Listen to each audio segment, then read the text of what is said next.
estamos nessa série dos Gálatas agora, e hoje estaremos indo para terminar o capítulo 3, iniciar o 4, da série Anátema, o outro evangelho. E hoje, juntos, falaremos sobre filiação, sobre o nosso lugar como filhos de Deus. Uma palavra muito especial, depois de uma série de confrontos, Paulo, ele, de alguma forma, vem agora nos abraçando com essa verdade, mas, ao mesmo tempo, Paulo nunca pega leve, né? Então ele vai também, do mesmo jeito, mais uma vez, nos chamar para um posicionamento na filiação que nós experimentamos.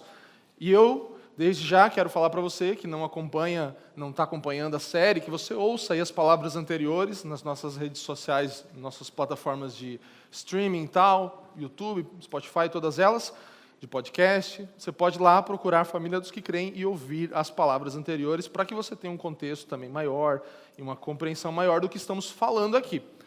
Mas hoje vamos juntos ler então Gálatas capítulo 3, do versículo 26 até capítulo 4, versículo 7. Então abra a sua Bíblia, se você tiver ela aí, desligue o seu celular, se você puder, ou deixe no modo avião, né? Ou silencioso aí, para que não, especialmente que não venha notificações para você, que você possa prestar atenção agora na palavra do Senhor com reverência. Vamos lá, Gálatas 3, 26. Eu estarei lendo a versão Almeida, revista e atualizada. Você pode ler na tela ou na sua Bíblia também. 3:26 diz o seguinte: pois todos vós sois filhos de Deus, mediante a fé em Cristo Jesus. Porque todos quantos fostes batizados em Cristo, de Cristo vos revestistes. De Sarte, não pode haver judeu nem grego, nem escravo nem liberto, nem homem nem mulher. Porque todos vós sois um em Cristo Jesus.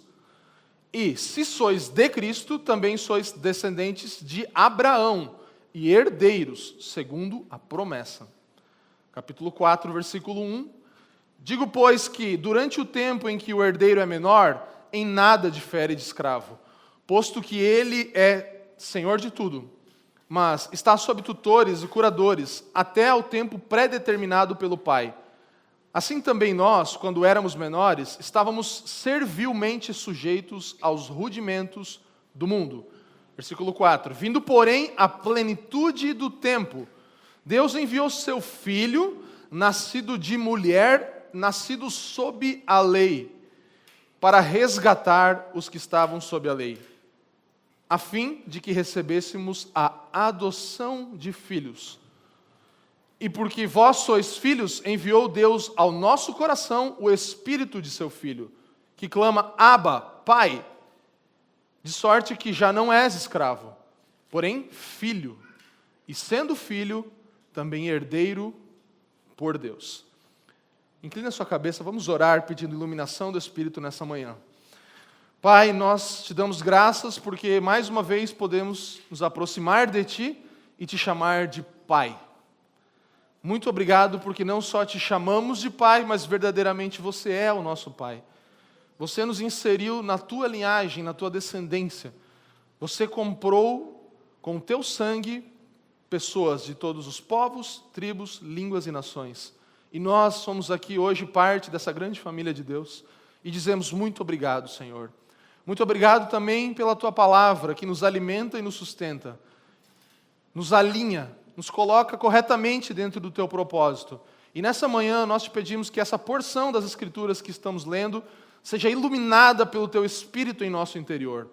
Que o Teu Espírito venha sobre nós com graça, nos dando compreensão, entendimento, prática e aplicação de todos esses versículos que lemos aqui.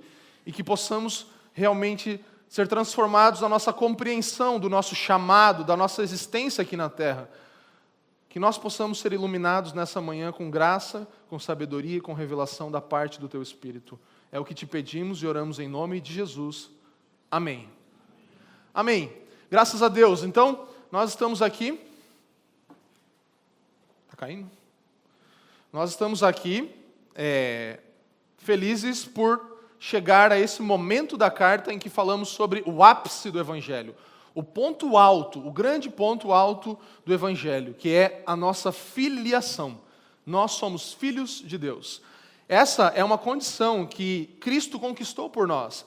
E é o ápice da criação e também é o objetivo final da redenção. Então, fomos criados, agora nos tornamos filhos por causa da redenção. É o ponto alto da criação de Deus e o objetivo final da redenção do seu Filho. Então, por meio do Filho, nós nos tornamos filhos, certo? Por meio do Filho de Deus, eu e você nos tornamos filhos. O que nós somos agora é bem diferente do que aquilo que nós éramos. Éramos escravos, servos, somos filhos de Deus. Então, por causa do Filho, nos tornamos filho. Muito diferente daquilo que éramos, é aquilo que somos hoje. E aqui, nós temos nessa porção da Escritura, o advento da fé, o aparecimento da fé. O momento em que a fé vem à terra, agora ela é compartilhada aos homens para crerem no Filho de Deus. Então, o advento da fé no Filho de Deus. Ainda que, mesmo no Antigo Testamento, todos criam num Filho de Deus que viria, numa promessa que se cumpriria, como o pastor Leandro falou na semana passada, agora nós temos a própria promessa encarnada entre nós, o Filho de Deus. Então, esse momento, segundo Gálatas 3, 25, vamos ler do 25 ao 27 aqui, que nós podemos entender bem o que a lei não pode fazer, mas aquilo que a promessa agora faz por nós. Então, o 25 foi como o pastor Leandro encerrou na semana passada, dizendo assim: mas tendo vindo a fé, ou seja, o aparecimento, o advento da fé, o momento em que a fé vem, já não permanecemos subordinados ao aio, ao pedagogo, aquele que nos levou, tomou pela mão e levou até Cristo. Pois todos vós sois filhos de Deus, mediante a fé em Cristo Jesus.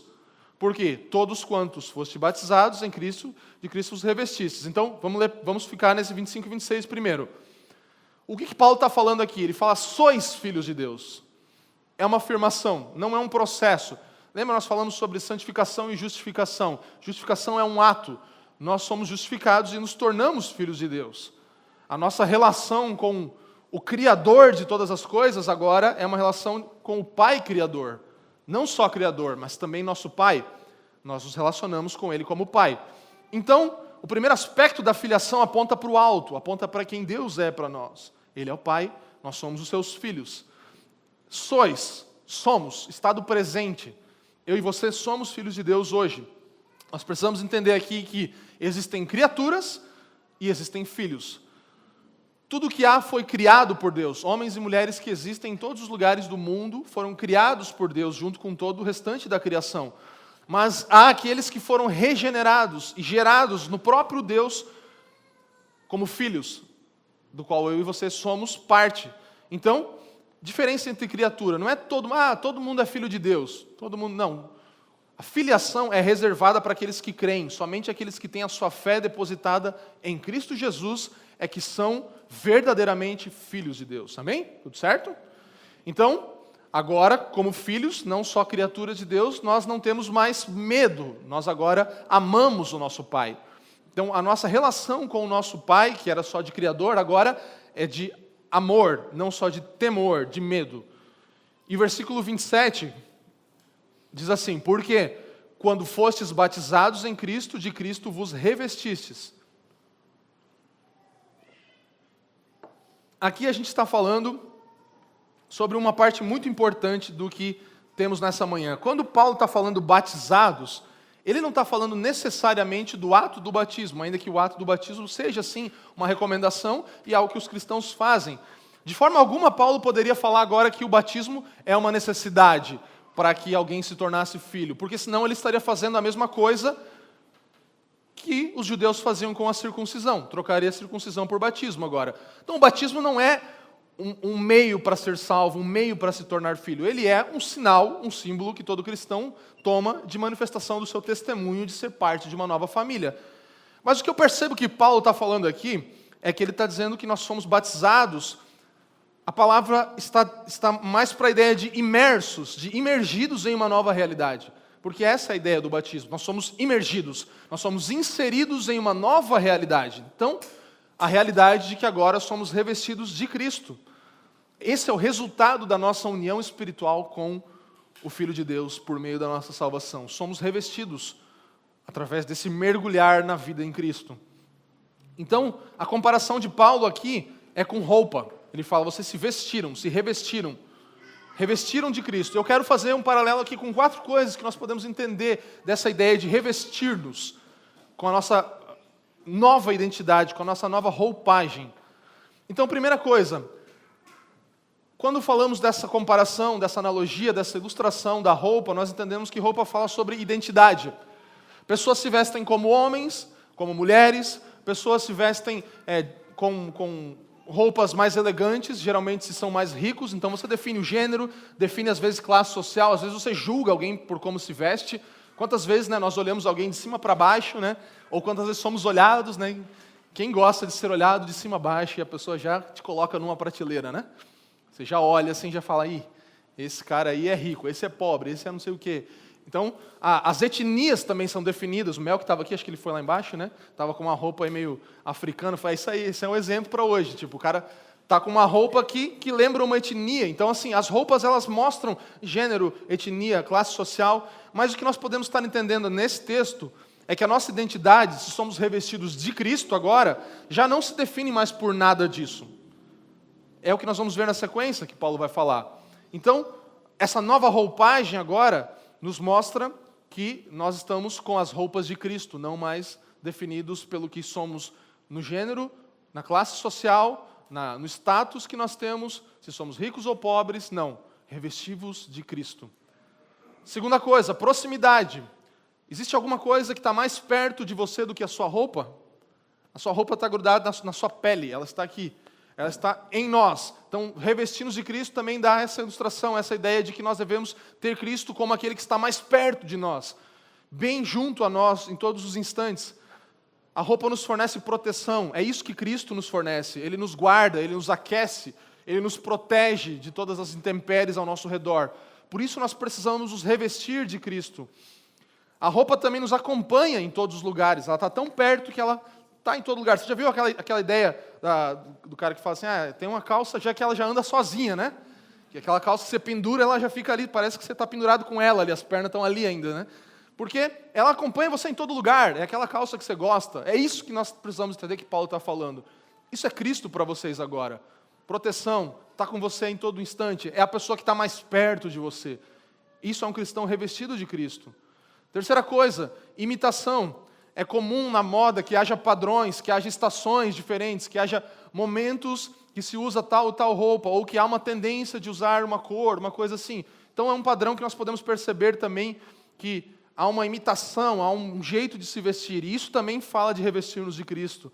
Nós somos chamados a nos revestir como Cristo, imitando Ele, sendo como Ele, tendo as próprias roupas de Cristo em nós, que são as suas virtudes, as suas atitudes, o exemplo de Cristo em nós através daquilo que mostramos externamente.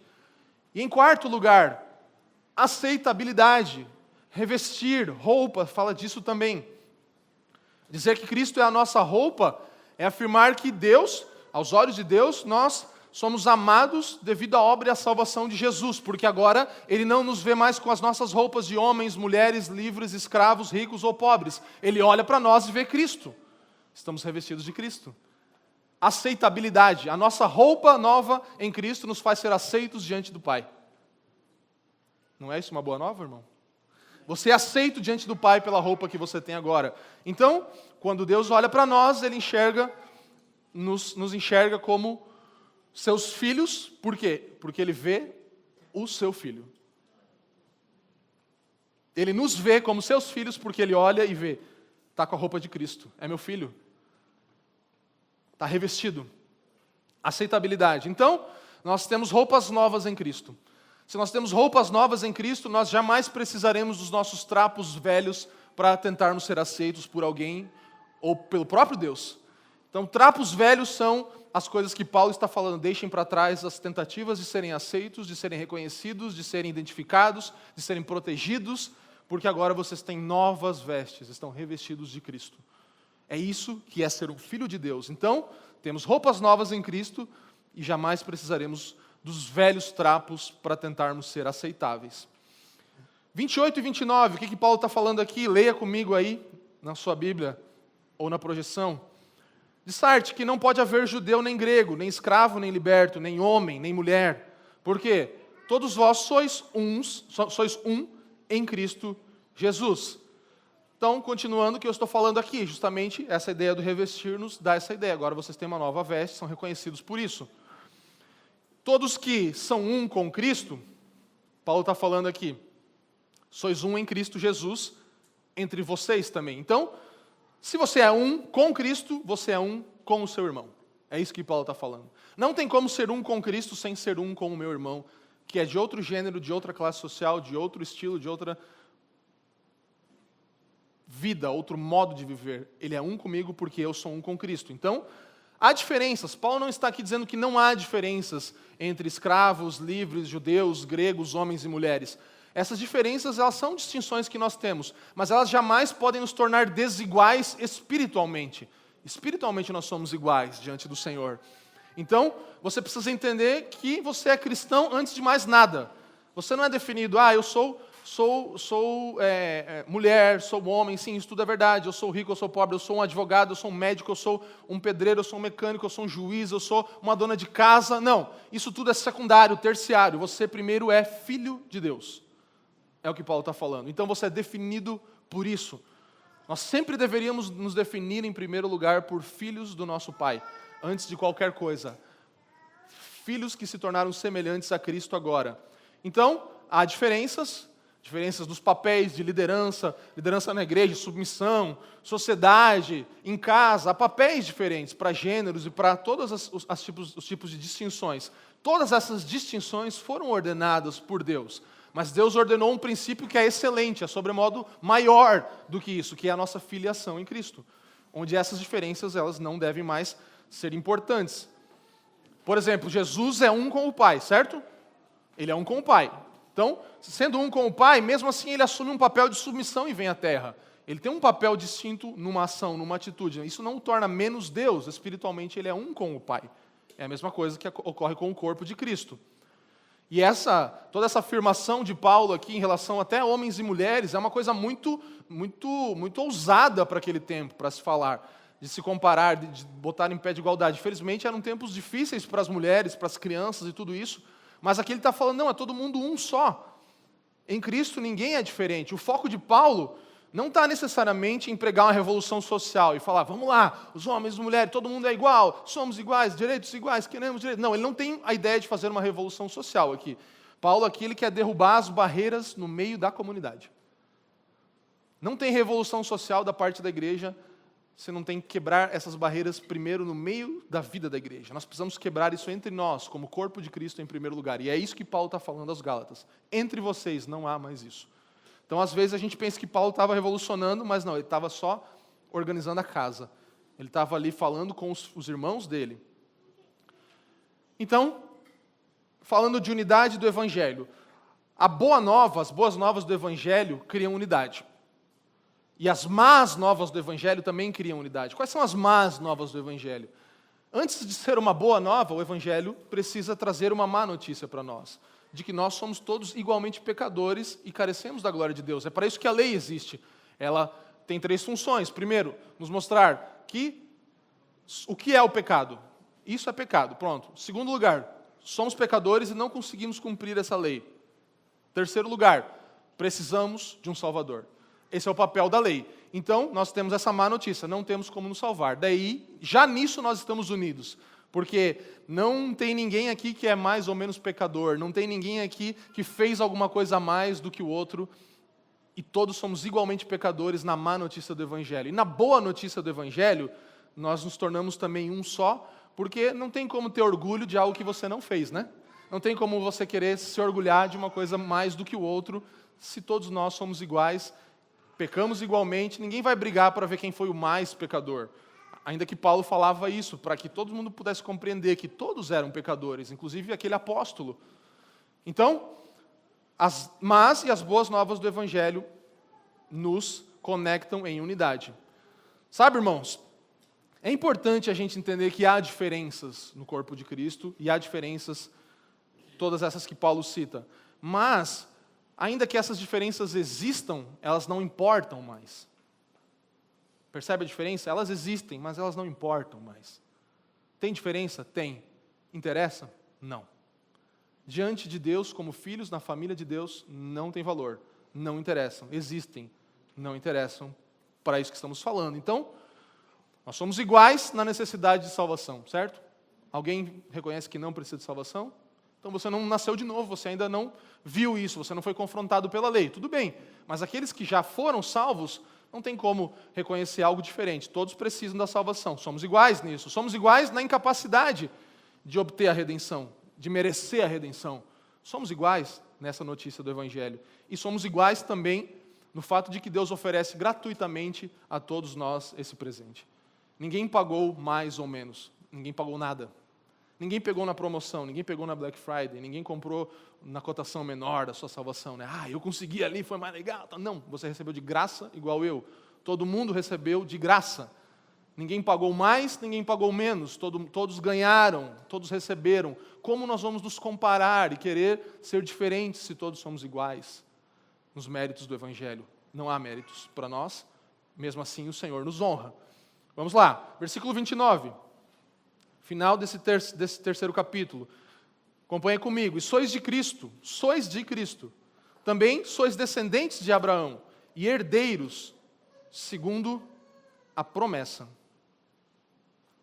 Então, aqui agora nós podemos perceber que Paulo ele decide apontar para trás. Em primeiro lugar, nos primeiros versículos, Paulo estava apontando para o alto. Deus é o Pai de vocês, Ele os adotou. Depois ele aponta para fora. Ele fala, vocês são um com Cristo. Todos os seus irmãos são um com você também. E agora ele aponta para o que a filiação faz para trás, olhando para trás, para a história. Nós somos descendentes de Abraão, Paulo está falando. Então, a filiação te torna filho do Criador, te torna irmão de uma grande família na qual você é um com todos eles, e também aponta para trás. Você foi inserido em uma história que já veio antes de você foi colocado dentro dessa descendência espiritual de Abraão. Nem todos os filhos de Abraão são o Israel de Deus. Nem todos os netos, bisnetos, tataranetos de Abraão formavam o Israel de Deus. O Israel de Deus é um Israel espiritual. Então, o Israel e o Israel. Quem acompanhou em Romanos, lembra que eu falei, numa das palavras, falei muito sobre isso, sobre o Israel de Deus. Você pode ir lá buscar essa palavra. Então, nem todos esses se tornam descendência de Abraão, mas todos os que creem são herdeiros das bênçãos espirituais que estavam dentro da aliança de Deus com Abraão. Então, eu e você que cremos, agora fomos inseridos nessa nova realidade. Mesmo que não tenhamos nada a ver com a história de Abraão, o Senhor nos dá da mesma herança. E aí é muito belo a gente olhar que nossa vida encontra um propósito maior. Nós encontramos um propósito numa descendência que veio muito antes de nós. Somos inseridos numa história que vai da eternidade à eternidade. E nós encontramos um propósito na grande história de Deus, misturando todas as nossas histórias. Por isso que a igreja é tão bela. Que a minha história e a sua se misturam, e a gente vai compartilhar sonhos, projetos, ideais, tudo isso, mas tudo isso dentro de uma história bem maior do que a nossa, que é a descendência de Abraão, da qual Paulo afirma que somos parte. Então, em Cristo, pertencemos todos a Deus e uns aos outros. É o que vimos até aqui. Em Cristo, eu e você pertencemos todos a Deus e uns aos outros, e somos parte de uma grande história. Então, 3 coisas que a promessa de Deus nos dá, que a lei jamais poderia nos dar até agora, que vimos aqui. A fé em Cristo. O que é a fé em Cristo? Vai lá comigo. A fé em Cristo nos faz filhos de Deus. Recebemos o poder de sermos feitos seus filhos, né? Lembra o texto lá de João 1,12? Mas a todos quantos receberam, deu-lhes o poder de serem feitos, a saber os que creem no seu nome. Então, João 1,12 é o poder de sermos filhos de Deus, que nós temos garantido. Então, a fé em Cristo nos faz filhos de Deus. A fé em Cristo... Então, nós pertencemos a Deus e uns aos outros. Distinções e preconceitos não têm mais importância agora. E a fé em Cristo, em terceiro lugar, bem forte? Nos faz herdeiros da promessa. Então, primeiro, aponta para o alto, aponta para fora e depois aponta para trás. Somos parte de uma grande história maravilhosa. Não estamos perdidos, aleatórios nesse mundo. Nós somos parte da descendência de Abraão. Que maravilha. Glória a Deus. Então, nós somos parte da preparação, lá da promessa de Gênesis 3, de que um dia viria alguém que pisaria, uma semente que nasceria, que pisaria a cabeça da serpente. Então, a preparação, o proto-evangelho, o início de tudo. Depois, nós temos ali a apresentação de Cristo como aquele que vem, se torna carne. E depois nós temos a apropriação de Cristo, que é o que nós experimentamos hoje. Nós somos parte de tudo isso. Warren Wiersbe, que é um teólogo, ele fala assim, ó, no Antigo Testamento encontramos a preparação para Cristo.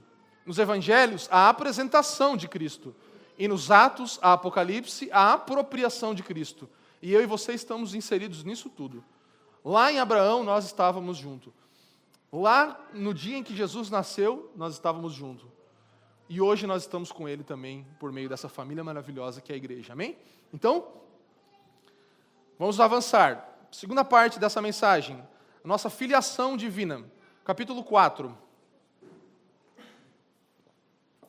Digo, pois, que durante o tempo em que o herdeiro é menor, em nada difere de escravo, posto que ele é senhor de tudo. Vamos ler até o 3 já aqui, para ganharmos tempo.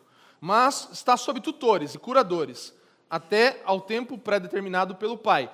Assim também nós, quando éramos menores, estávamos servilmente sujeitos aos rudimentos do mundo. Então aqui nós podemos perceber que Paulo começa a tratar dos herdeiros menores de idade, da servidão que está no domínio da lei. Por que Paulo usa essa analogia? Porque judeus, gregos, romanos, para eles isso era muito compreensível. Todas essas culturas tinham um momento em que o filho se tornaria adulto, em que haveria uma passagem ali, bar mitzvah, e os gregos também tinham algo, os romanos também tinham algo. Então, um momento em que o homem se torna maduro. Então, para eles isso era muito comum de compreender. Eles sabiam o que estava se tratando ali, uma cerimônia de transição que uma criança tem para a vida adulta e madura. Inclusive, um encorajamento aos pais. Nós não temos uma cultura de fazer isso, mas alguns irmãos entre nós já fizeram isso. E é muito bom você sentar com o seu filho, a sua filha, quando eles começam a se tornar adultos e assumirem responsabilidades em um momento, criar algo especial até para isso, e sentar e mostrar as responsabilidades e privilégios que é se tornar um adulto. Porque esse é um problema. Não estou dizendo que só por isso nós vivemos o que vivemos hoje, mas é falta, às vezes, dos pais sentarem e mostrarem a realidade do que é a vida para os filhos. E aí nós temos crianças e jovens e adolescentes de 20, 30 anos de idade hoje, porque nunca viraram adultos. Não é a transição em si, não é a cerimônia que transforma alguém em adulto, mas o pai tem a responsabilidade de fazer isso, ensinar, mostrar a realidade. Mas, infelizmente, muitos pais querem sempre o filhinho junto, e isso traz consequências gravíssimas para alguém que deveria ser adulto já. Então, faça isso com a sua família, com os seus filhos. Vá mostrando, a cada nova fase que ele vai entrando, realidades de responsabilidade e privilégio que um filho tem. Isso era muito comum na cultura deles. Para nós não é tanto. Mas, para eles estava claro, e nós podemos entender do que Paulo estava falando, que é o momento em que uma criança se torna adulta. Então, o menor de idade, ele era intelectualmente incapaz de fazer muita coisa, de falar, de usar as palavras corretamente, despreparado em relação aos privilégios e às responsabilidades que ele tinha. E aí o versículo 2 vai falar que, para isso, haviam guardiões e administradores, que eram... Os guardiões eram encarregados do cuidado, segundo o costume daquela época. E os administradores eram que gerenciavam as propriedades, os bens daquele menino que ainda tinha tudo aquilo, mas que ainda não podia usufruir daquilo. Então, haviam ali essas figuras que eram pessoas que, na verdade, faziam com que as crianças tivessem que obedecer. Então, as crianças se tornavam como servos, como não tinham opinião, não podiam decidir. Não podiam tomar qualquer decisão. Essa é outra deixa para a diferença da criação de filhos para hoje. Né? Hoje, todos os pais geralmente deixam os filhos, meu filho tem que criar o poder da escolha e tal. Então, deixa ele escolher entre alface e brócolis. Né? Não deixa ele escolher o que ele quer. Mostre o que o filho pode escolher.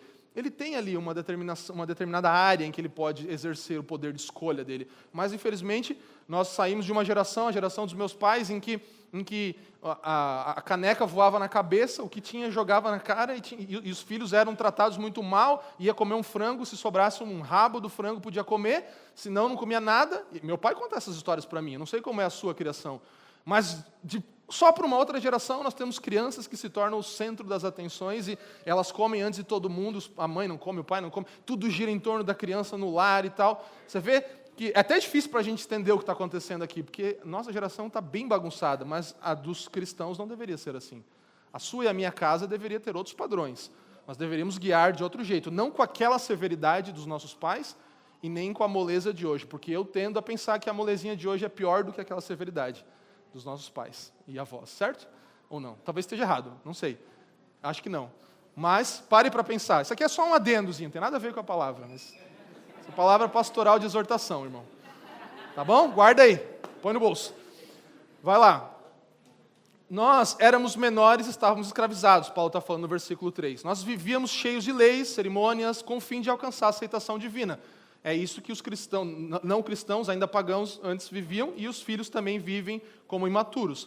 Então, comportamentos infantis sob a escravidão de um guardião ali protegendo e guardando. Esse é o cenário de um escravo. Nós não vamos falar mais sobre isso, porque várias palavras já falamos sobre isso, mas vamos avançar aqui para o tema principal, que é a nossa adoção. Então, vamos agora para o versículo 4. Aqui nós temos justamente o momento em que podemos compreender um pouco mais sobre a adoção. A plenitude do tempo surge nesse momento, como já lemos. Então, aqui eu quero tomar as palavras, né, de Paulo Borges Jr., quando usa um pouco isso, do quando, do quem, do onde, do como. Né?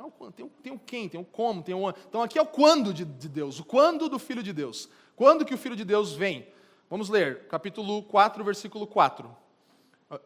4. Vindo, porém, a plenitude do tempo. Diga comigo, plenitude do tempo. Deus enviou o seu Filho, nascido de mulher. Diga, nascido de mulher. Nascido sob a lei. Então, no tempo pré-determinado por Deus, vem o seu Filho, que é nascido de mulher e que é nascido sob a lei. O quando aqui é muito importante. John MacArthur, no seu comentário, vai falar assim: no calendário de Deus, quando as condições religiosas, culturais e políticas exigidas por seu plano perfeito estiverem em seu devido lugar, Jesus entrará no mundo. Então, havia a plenitude do tempo, o tempo exato em que Deus cumpriria essa promessa. Deus ele enviou o seu Filho não em um momento aleatório, mas num momento preciso. A plenitude dos tempos é o momento que Deus, aprove a Deus esse momento. Ele preparou um cenário para enviar o seu Filho. Então, agora, ele fez isso para que todos nós pudéssemos ser livres da escravidão da lei. Deus ele preparou o mundo para a chegada do Filho. É como um pai e uma mãe grávidos que preparam o quarto, que compram as coisas que precisam. Deus fez isso. Então, o mundo é esse grande berçário de Deus, é esse grande lugar onde ele vai agora botar o seu Filho, onde agora ele preparou o ambiente necessário para que o Filho dele pudesse vir à Terra. Você pensar, por exemplo, os judeus, eles tinham a Escritura, o Pentateuco, a Torá, era algo que já tinha sido preparado naquele momento oportuno. Você pega os gregos, eles tinham desenvolvido uma língua universal. O grego era falado em todo mundo que existia naquela época. Então, já havia preparado algo específico para aquele momento, para que fosse usado. Os romanos, eles contribuíram com as leis romanas, as estradas romanas, por exemplo, os caminhos todos que se percorriam. Então, havia um cenário preparado. Olha que bonito isso. Havia um cenário preparado em que havia uma língua para comunicar o Evangelho, havia Torá para comunicar o Evangelho, haviam leis para comunicar o Evangelho, haviam estradas pelas quais o Evangelho passaria para chegar a todas as nações. Esse é o momento oportuno. Plenitude dos tempos é isso. Esse é o momento que Deus envia o seu Filho à Terra. E agora, a lei não tem mais o papel que tinha, que era de pegar a criança na mão e levar até Cristo. Então, esse processo já foi passado, de tomar alguém pela mão e levar até Cristo, e nós não precisamos mais viver debaixo da autoridade da lei. É isso que Paulo está falando aqui. Então, pegando tudo isso, a gente entende que se nós hoje, como cristãos, tivermos uma postura legalista, o nosso legalismo ele está mostrando mais que nós voltamos a ser crianças do que maturidade. Eu escrevi isso aí, o legalismo não é um passo rumo à maturidade, antes é um retorno à infância. Então, quando nós nos tornamos legalistas, nós estamos fazendo o quê? Dando um passo de volta à infância, nos tornando mais uma vez escravos, e não vivendo como filhos de Deus. Porque queremos, por leis, por méritos nossos, conquistar algo diante do Senhor. Então, isso não é uma atitude de um adulto, mas sim de uma criança. E Hernandes Dias Lopes usa melhores palavras do que eu para falar isso. Ele fala assim: a lei não era a revelação final de Deus, era apenas a preparação para essa revelação definitiva, em Cristo. É importante conhecermos os rudimentos do alfabeto, pois ele é o fundamento, o alfabeto é o fundamento para a compreensão de toda a língua. Porém, se uma pessoa passar os dias em uma biblioteca recitando o alfabeto, em vez de ler toda a literatura maravilhosa ao seu redor, mostra-se imatura e ignorante. Debaixo da lei, os judeus eram como crianças, vivendo sob a condição de servos, não como filhos adultos, desfrutando a liberdade. Então é um alfabeto, vai pegar e só ficar no A, B, C e tal, não usufrui, não usa aquele princípio, aquele start para uma revelação final, onde você tem muito mais acesso a tudo aquilo que o Pai tem dado a nós. E aí nós entramos justamente nesse momento da obra do Filho, nos tornando filhos também.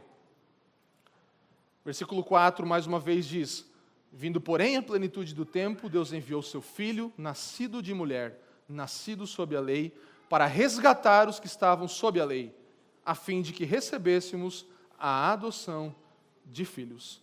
E aqui é o quem do Filho de Deus. Quem é esse Filho de Deus? Nascido de mulher. A humanidade total de Jesus. Ele não era só um pouco humano, ele nasceu 100% humano. Nasceu de uma mulher, como eu e você. Totalmente Deus. 100% Deus. Por quê? Porque era necessário que ele viesse totalmente Deus, que ele seja totalmente Deus. Porque isso faz com que o sacrifício dele seja aceitável e válido. E ao mesmo tempo também totalmente homem. Por quê? Ele toma sobre si a minha e a sua pena para nos substituir. Então o Filho de Deus, irmãos, a gente precisa ter uma noção melhor aqui do que Paulo está falando.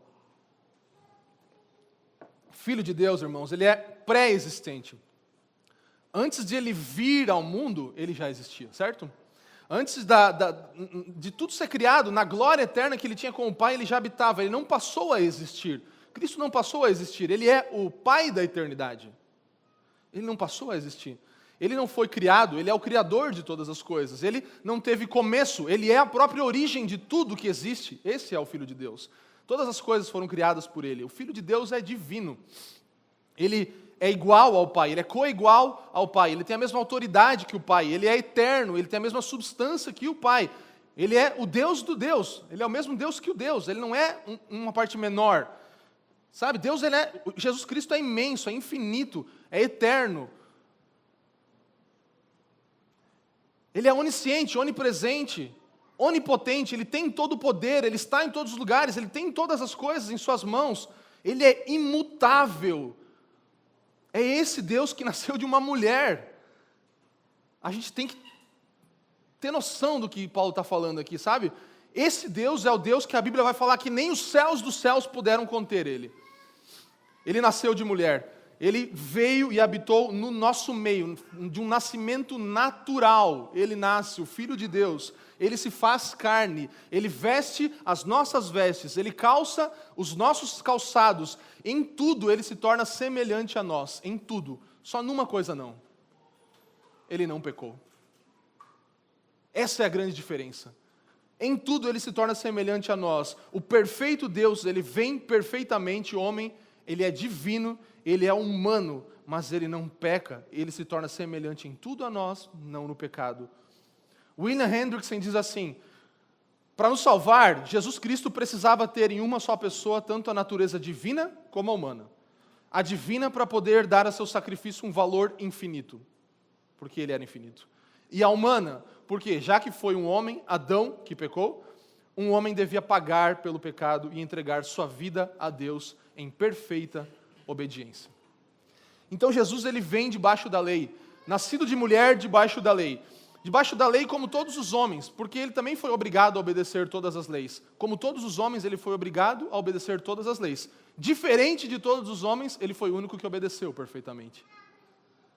O que nos torna iguais a ele também é o que nos torna diferentes. Ele é submisso à mesma lei, como todos ele deveria cumprir, mas diferente de todos nós e de todos os homens que já existiram, ele foi o único que cumpriu a lei. Então, por isso, quando você tem ideias como, tipo, por que coisas ruins acontecem com pessoas boas? Né? É o dilema, né? Então, o problema está na pergunta. O problema está na pergunta. Quem é bom? Só houve um bom. A única vez que uma coisa ruim aconteceu com uma pessoa boa foi na cruz.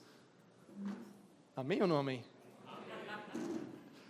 Então o problema está na pergunta. Porque a gente se acha bom e coisas ruins acontecem com a gente. Fala, mas por que coisas ruins acontecem comigo e tal? E eu não estou falando que é por isso que acontecem coisas ruins, mas a pergunta está errada, toda errada. Porque só houve um bom. E ele sofreu uma pena que ele não merecia. Sabe? Por ele ter feito isso, é que ele tem poder de nos libertar da lei. É que o Paulo está falando aqui. Essa justiça perfeita agora é imputada a todos os que creem. A mim e a você é imputada a justiça do Filho de Deus. É o Filho de Deus que nos torna maduros. Não é nós mesmos, não é nada externo, senão o Filho de Deus que nos torna maduros. John Stott vai falar que é a divindade de Cristo, a humanidade de Cristo e a justiça de Cristo que tornam eles o único apto para ser o nosso Redentor. Divindade, humanidade e justiça perfeita é o que torna ele qualificado para ser o nosso Redentor. Então nós temos um perfeito Deus, perfeito homem, perfeito justo, que se torna o nosso Redentor. Mas, ele vai falar aqui, no versículo 5, como eu acabei de ler, Paulo diz que nós que estávamos sob a lei precisávamos de resgate. Então, esse é o papel da lei, como já falei, necessitamos de um Salvador. E esse é o único caminho pelo qual alguém pode se tornar filho de Deus. Não pela lei, pela adoção, por se tornar um filho. Então, eu e você, nós nos tornamos filhos de Deus somente pela adoção, somente justos por causa da adoção.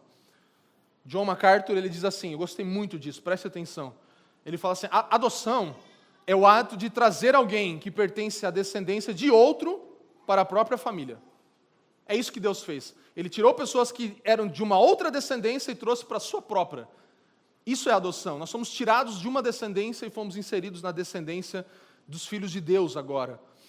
Tem uma versão que fala assim, queria que todos fôssemos adotados como filhos, com todos os direitos que os filhos têm. Uma versão inglesa fala assim, todos adotados como filhos, com todos os direitos que os filhos têm. Sabe, para eles isso era muito claro, porque no mundo greco-romano era muito comum que um homem rico que não tivesse filhos, ele escolhesse um dos seus servos, um dos seus escravos para se tornar o seu filho.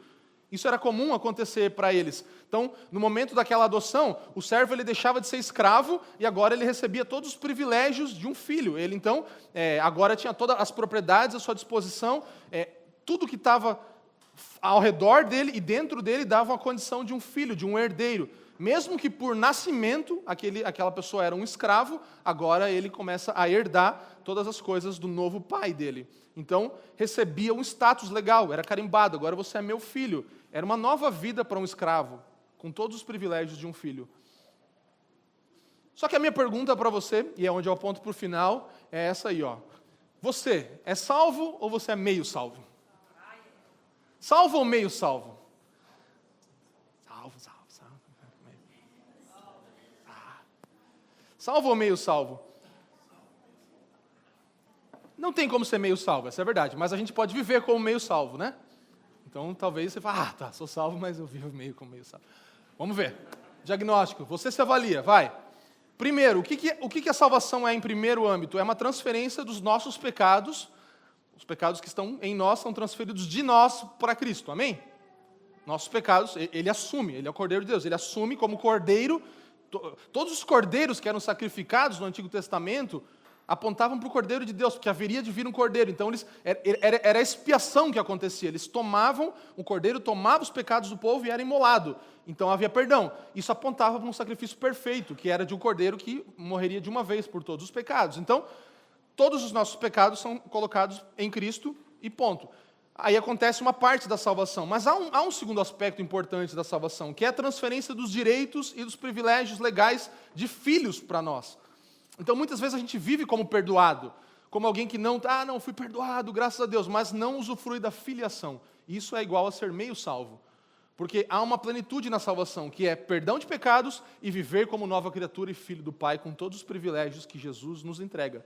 Por isso, meio salvos, muitas vezes, sabe? A honra e a recompensa divina, elas são tão certas como a garantia do nosso perdão e a certeza do nosso perdão. Então, se você tem certeza que foi perdoado, nós deveríamos ter a mesma certeza das recompensas divinas que estão à disposição para nós. Em Romanos, a gente falou muito sobre esse exemplo do corredor da morte. Então, alguém que estava condenado ia para o corredor da morte, ia morrer, ia ser assassinado, ia ser enforcado, ia sentar numa cadeira elétrica. Isso era eu e você, nós tínhamos um destino certo, a morte. Então, nós quando estamos lá, já sentados, com a forca certinho, vai matar o cara, vai ligar o negócio, vai dar injeção, vai morrer. Aí eles, parou, não vai matar mais, que já morreu uma pessoa no lugar dele, e de todos os que também iam morrer aqui nesse corredor, já teve uma pessoa que morreu. Pronto, não morre mais. Legal, uma boa notícia. Mas o que acontece? Esse condenado à morte, ele sai daquele corredor e vai andando, e aí quando ele chega na outra sala lá, daí tem alguém dando uma medalha, fala assim, honra ao mérito para você, Carol. você merece, você tem uma recompensa. Ele falou, como assim, merece o quê? Eu ia ser morto agora, e agora eu recebi um mérito, recebi vantagens, recompensas de uma coisa que eu não fiz. Sim, isso é salvação completa, isso é redenção completa.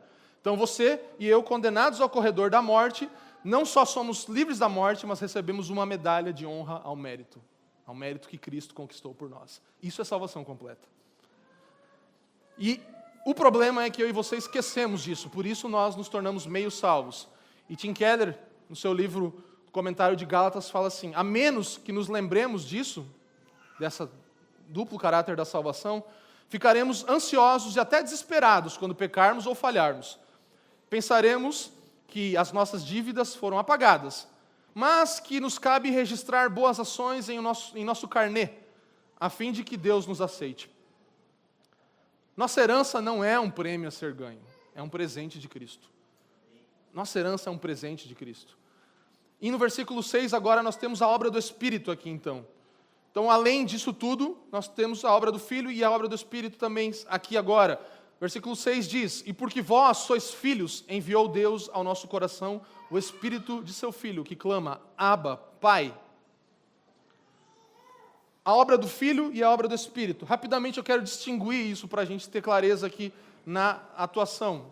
Eu gosto desses quadrinhos, você já viu, né? Então, vai. O propósito do Filho, uma condição objetiva, ele nos dá uma condição legal, como filhos também agora. Do Espírito, uma experiência subjetiva, uma confirmação daquela certeza, da convicção objetiva, vem pelo testemunho interior do Espírito em nós. Propósito do Filho, status legal do Espírito, uma realidade vivenciada. E o Espírito está conosco todos os dias da nossa vida, como nosso consolador, nosso paracleto. O propósito do Filho, uma obra externa, algo que acontece apesar de nós, fora de nós. A obra do Espírito já é interna, acontece dentro de nós.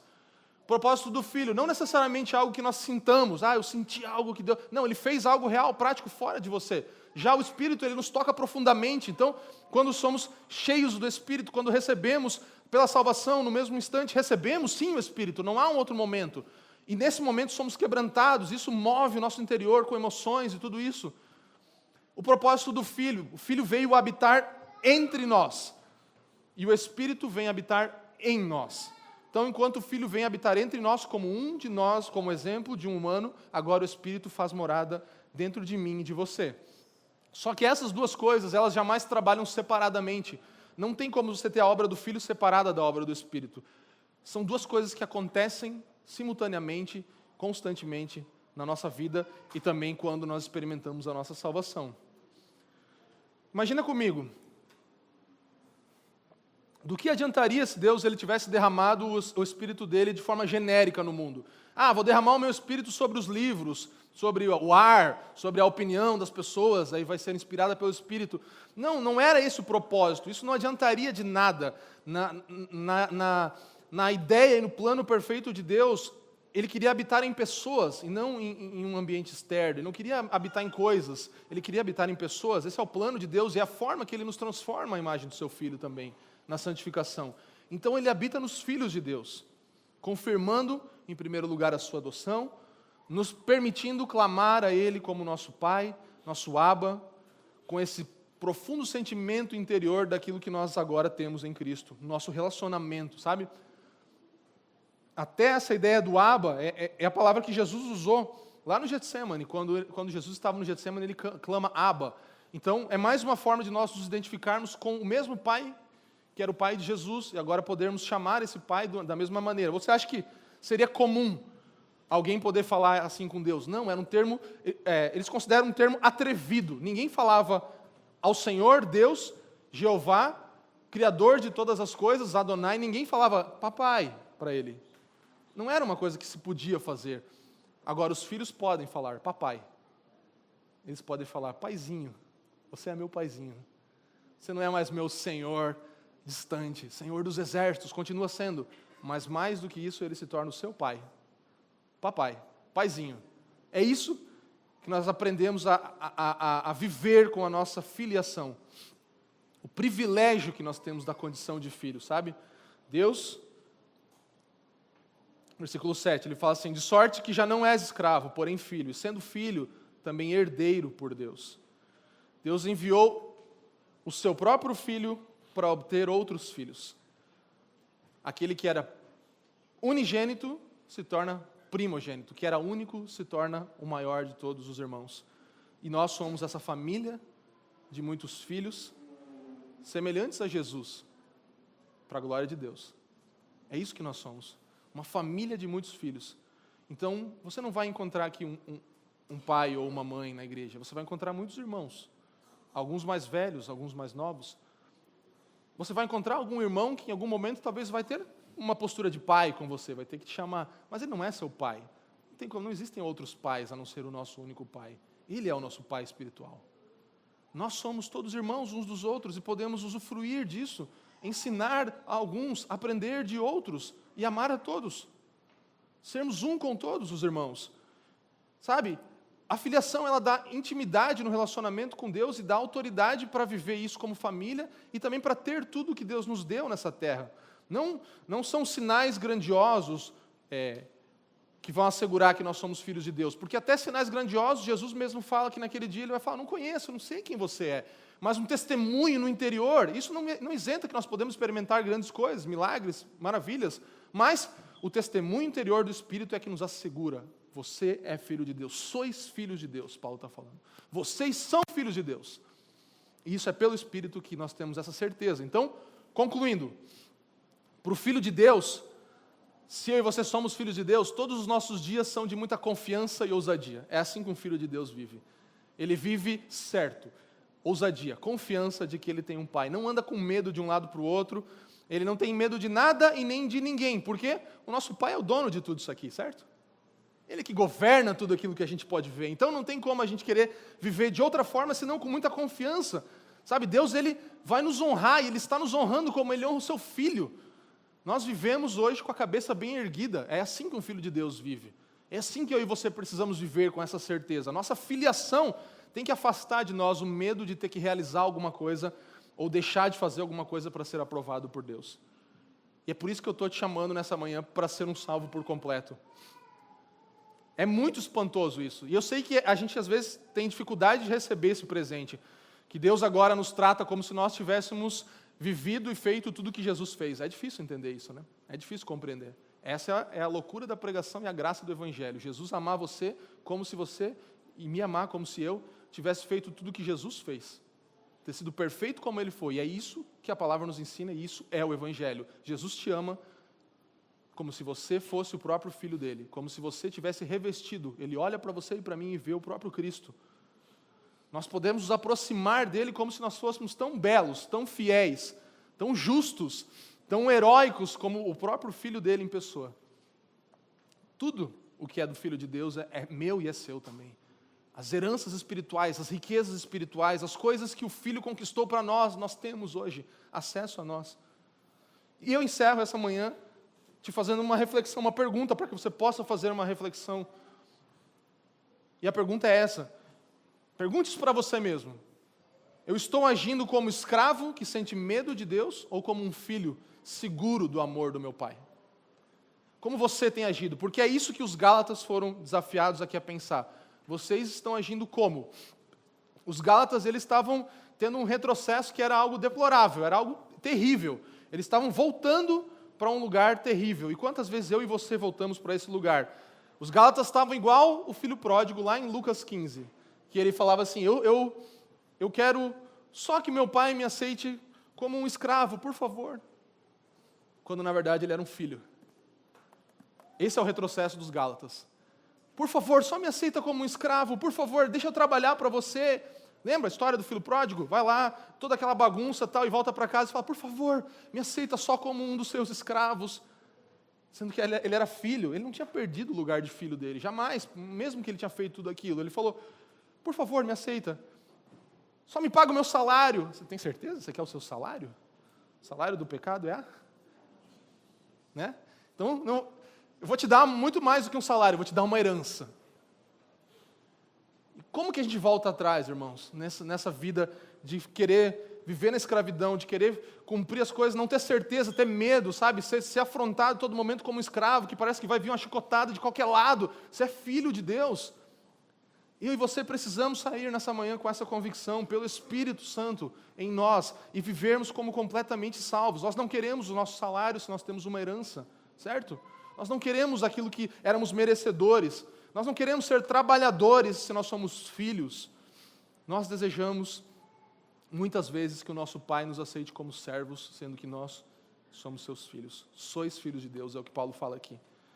E a diferença é que o filho ele tem uma natureza.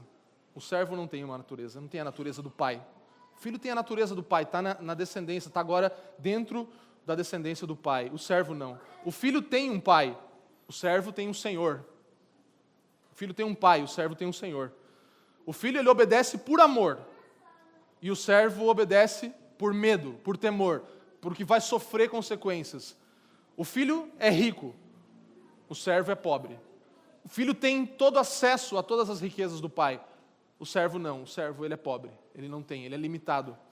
O filho tem um futuro, e o servo, ele não tem perspectiva de vida, ele não tem perspectiva para nada do que vai acontecer. O filho tem um futuro. E a minha questão é essa, é que nós muitas vezes vivemos assim, desse jeito mesmo, como aqueles que não têm a natureza do pai, como aqueles que têm não um pai, mas um senhor, aqueles que vivem com medo, aqueles que vivem pobres, não tem, né? Não estou falando aqui só de coisas materiais, não é esse o ponto. Estou falando de pobreza de espírito mesmo, de sempre estar vivendo como se não tivesse alegria para viver, e também muitas vezes nós somos desses que vivem com nenhuma perspectiva, sendo que, como filhos, temos um futuro, somos ricos, obedecemos por amor, temos um pai e temos a natureza do nosso pai para nós. Amém? Eu quero que você pense nisso e medite nisso nos próximos dias, que você tem uma herança, que você é filho de um pai que te resgatou e que está agindo a seu favor em toda essa obra perfeita da redenção, nos convidando a sermos parte da sua família. Vamos orar juntos, irmão. Incline sua cabeça agora. Nós vamos encerrar. E eu gostaria que você acessasse a Deus com a sua oração agora. Vamos orar juntos, vamos falar a Ele. Pai, diga ao seu pai, diga: Pai, obrigado, Pai. Você pode chamar Ele de papai, Ele é o seu pai. Você não é mais um servo ou um escravo. Ore ao seu pai nessa hora. Pai, mais uma vez nós te agradecemos porque podemos te chamar de Abba, de papai, de paizinho. Obrigado porque você nos conquistou uma salvação completa no seu Filho. Você conquistou para nós unidade como corpo de Cristo. Nós não somos mais agora definidos pelas nossas roupas que antes usávamos, agora somos revestidos de Cristo. Somos cheios de toda a plenitude de Deus também, como o Filho de Deus era. Nós agora experimentamos uma nova realidade, Deus, uma nova criação. Nós somos um contigo, revestidos de Ti, cheios de Ti. E agora nós não mais somos escravos do pecado e da lei. Agora a lei cumpriu seu papel e nos levou a Cristo. E nós podemos usufruir e não mais obedecer por medo, mas obedecer sim, por amor. Obedecer para agradar o nosso Pai, obedecer porque amamos o nosso Pai. Obrigado porque, Jesus, você se fez carne, você habitou entre nós, você nasceu de uma mulher, você nasceu sob a lei, debaixo da lei, ainda que você é infinito, imutável, eterno, ainda que você é onipotente, onipresente, onisciente, ainda que você tem tudo em tuas mãos, você não pôde ser contido pelos céus, você veio habitar entre nós, a nossa semelhança, e agora nós podemos usufruir disso, porque diferente de nós, você não pecou. E nós experimentamos a liberdade da lei, Pai. Muito obrigado por isso. E eu oro pelos meus irmãos aqui agora, que possam experimentar e alinhar a sua vida de acordo com a filiação que experimentaram e receberam em Cristo, com o testemunho interior do Espírito, não com medo, não relembrando somente do tempo que eram escravos, mas sabendo que agora são filhos e podem acessar o seu Pai a todo momento e a todo instante. Muito obrigado, Deus, porque você nos concede um futuro belo. Você nos concede riquezas espirituais, você nos permite te obedecer por amor, você nos dá a si mesmo como um pai a nós e nos insere na sua própria família, Deus. Você nos dá da sua natureza para que agora possamos ser novas criaturas. E nós bendizemos o seu nome nessa manhã e te pedimos, ajuda-nos a viver como plenamente salvos e plenamente filhos de Deus, todos os dias da nossa vida, até o fim dos tempos, até a consumação do século. Amém.